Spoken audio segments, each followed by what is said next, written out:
Thank you. Thank you for your excellent presentations. I live on the coast, and a huge issue down there is the sand management and the sand pumping pipeline, which it was reported that on the last day, basically, of the government before you went into caretaker mode, you signed off on a very unpopular contract for that.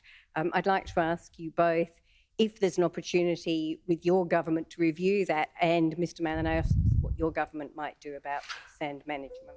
Diana, thank you.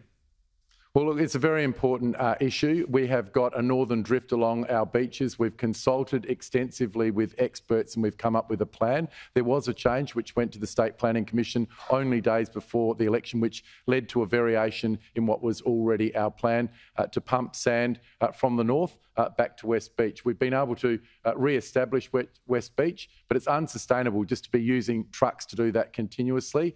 Sand pumping has worked well in South Australia, and we believe that we've got the right plan. It is the most cynical of acts for a government in its last hours before it goes into caretaker mode to hurry through something to try and avoid scrutiny.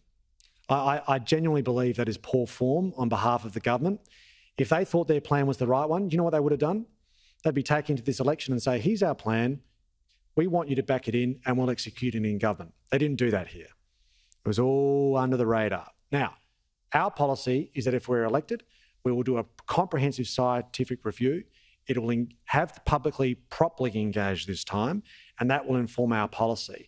But this last-minute act, with hours to go before they're not allowed to sign a contract, I think on any objective observation, was pretty cheeky. You say take it to the election. We took it to the 2018 election and we won that seat down on the beach at Colton. People want to see their beach preserved. They understand it's complex. We did listen to the experts, and it was out for consultation for an extraordinary long period of time. The specific plan they signed in on that last day, they didn't take to the election.